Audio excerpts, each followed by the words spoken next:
The American Medical Association does a great job of protecting the medical profession and the public against fraud and improper advertising. Yeah, right. Meet the Sackler family. We doctors were wrong in thinking that opioids can't be used long term. They can be and they should be. Almost 500,000 Americans have died in the last 15 years from an overdose. So, how did we get here? Okay, I want to talk to you about something that I've been reading about and researching for a long time. It's a story that's been hidden from the eyes of the public well into the past, and that's definitely not a coincidence, so it continues to be hidden in the present. The Sackler Dynasty. And if you haven't heard of the Sackler family, well, they're the family largely responsible for the opioid crisis in America.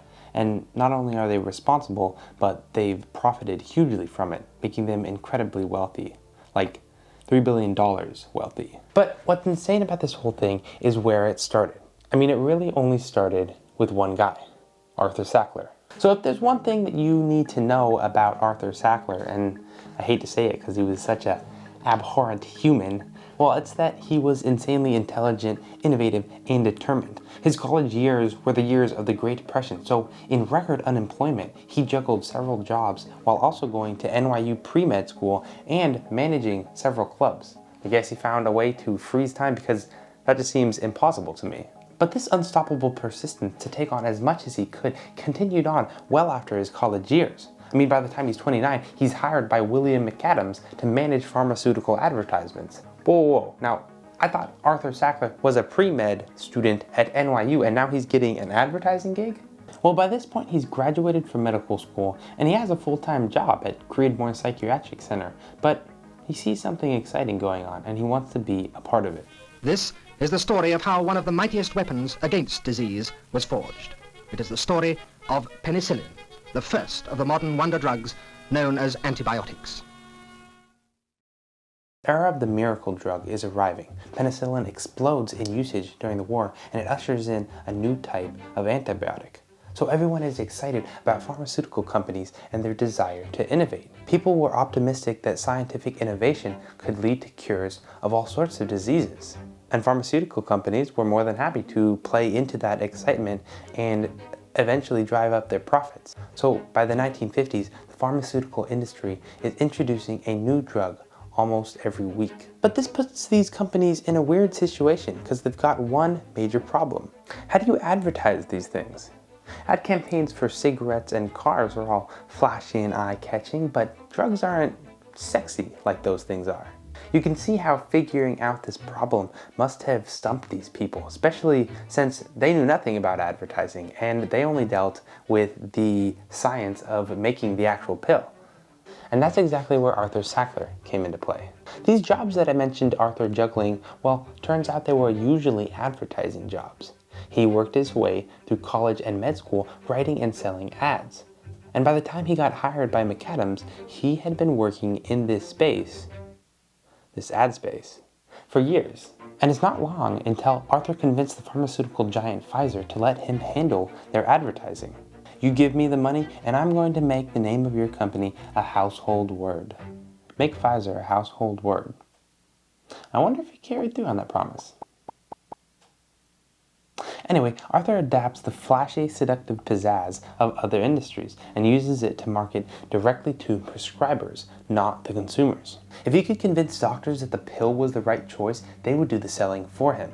And he was ready to take on any tactic he could to increase his sales. For example, he learned that doctors heavily value the opinion of other medical professionals as well as scientific studies when deciding the effectiveness and the safety of these drugs. So Arthur plays right into that hand. He gets doctors to make statements endorsing the pill and then puts their quotes into medical journals as advertisements. He cites studies that approve the safety of the drug, but just don't look at the fine details because you'll find out that the study was funded entirely by Pfizer. And these tactics work so well that he's promoted to the president of the company in 2 years. 2 years at a company and now he's president. I mean, can you imagine that? Don't get caught up though, because we're not slowing down. Next, Arthur devises shock troops, which are young, sharp men who are trained on everything they need to know how to sell the drug. They were told how to talk, what words to say, the values of the drug, the details of the science of the drug, and then they would be sent to doctors and they would discuss this new drug that these doctors just have got to start prescribing. And another form of sales that Arthur takes on is seduction. He advises his ad agency to seduce the doctors in whatever way they can. Buy them meals, send them letters in the mail about new products, send them free stethoscopes. At this point, they even begin hosting golf tournaments where Pfizer is stamped on the balls. These drug campaigns work so incredibly well that Arthur Sackler is able to buy the entire 𝐒𝐿 agency. And it's crazy, at this point a lot of people may be fine. They just made millions selling a new drug and now they own the company. Let's just hang back, keep selling with Pfizer, and maybe we'll retire a little early. But no, not Arthur. He wants it all. What's crazy is the world just about gives it to him. Right into Arthur's lap falls Roche, another pharmaceutical company. And Roche has figured out how to calm the effects of tranquilizers so that it soothes the nerves with only a few side effects.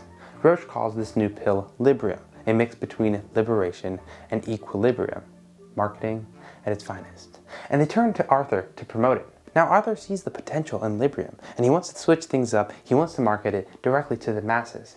He wants to convince them that they found a wonder drug that cures anxiety, depression, phobias, obsessive thought, and so much more. Problem is, you can't market drugs directly to the consumer. It's against FDA regulations. Those ethical laws always getting in the way of your business. But Arthur knows that there's ways around that. So in April 1960, Life magazine carries a story with the headline, "New Ways to Calm a Cat." And the article explains that a lynx's mood was transformed completely thanks to a miracle drug named Librium. And unlike those other tranquilizers, well, this one didn't leave the animals groggy.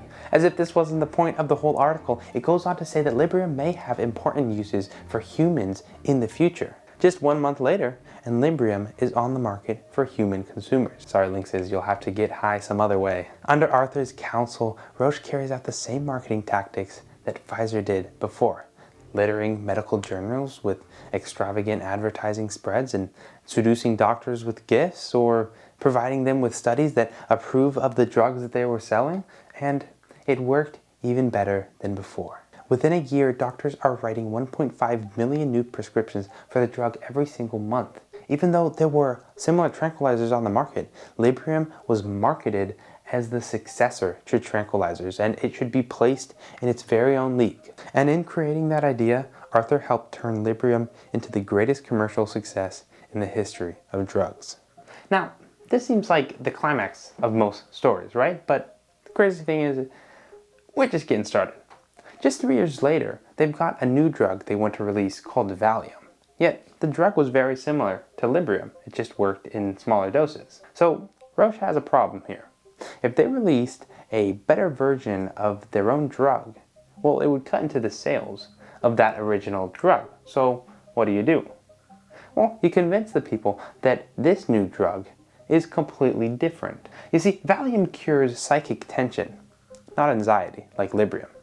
It can prevent muscle spasms, so prescribe it as a sports medicine drug as well.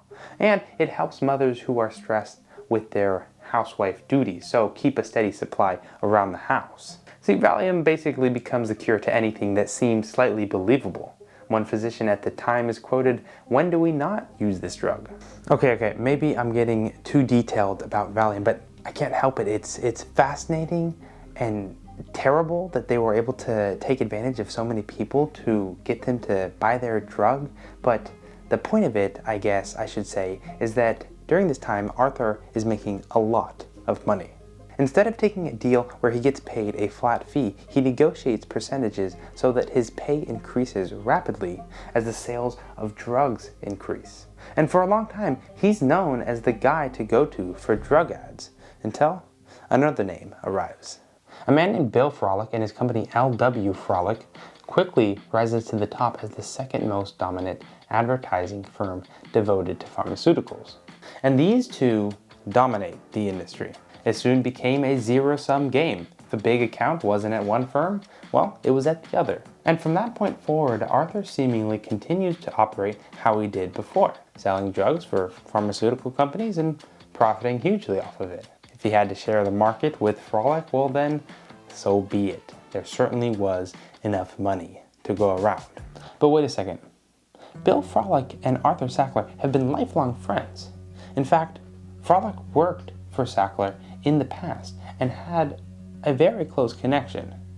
You're to tell me that these two firms were completely unrelated to each other? Plus, Arthur begins working more and more with Frolic, secretly meeting with him on a consistent basis. Meetings with the director of your biggest competitor. You could see why rumors spread about Arthur operating both companies behind the scenes. And as it turns out, Arthur was hiding a very serious secret. Arthur owned an undisclosed stake in the Frolic agency. To the outside world, it seemed that these two firms were at each other's throats. But the truth was, Arthur was there along the whole way. You see, because of conflict of interest laws, no single agency can handle two accounts for competing products. So, Arthur set up two agencies. He helped Frolic set up the business, he provided funding, he sent him clients, and he colluded with him in secret to divide the entire pharmaceutical industry amongst themselves. Now, hold on. As if that wasn't enough, Arthur had an even bigger secret. Now, this wasn't discovered until much later on, but it's found out eventually that Arthur and his brothers have no fewer than 20 separate corporate entities, all operating under their names, some of which include a laboratory for therapeutic research, a medical publishing company, a news service for physicians, and a pharmaceutical company named Purdue Frederick. And you might see where I'm going with this. The Sackler empire had become a completely integrated operation. They could develop a drug, clinically test it themselves, secure positive reports from their doctor friends, create an advertising campaign through their own ad agency, publish the ads in their own medical journals, and use their connections in the medical field to spread the drug's prominence. And after all of that, the Sackler family was just getting started.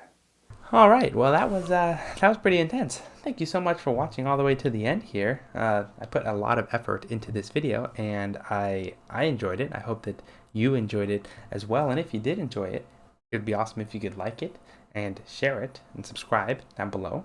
And as always, there's a lot more to the story. Like, you know, a lot of these stories that I cover. I mean, this was from Patrick Radden Keefe's book, Empire of Pain. And this was just the first section of the book, the first inner book of the book. So if you'd like to learn more about it, you can check out that book, or you can like and, you know, leave me a comment down below saying that you'd like to hear more about the story. Because, I mean, we didn't even get into the whole opioid epidemic and the whole, you know, 𝐒𝐻𝐿 crisis. So, like I said, there's a lot more to it. So yeah, thanks again for watching, and I will see you in the next video.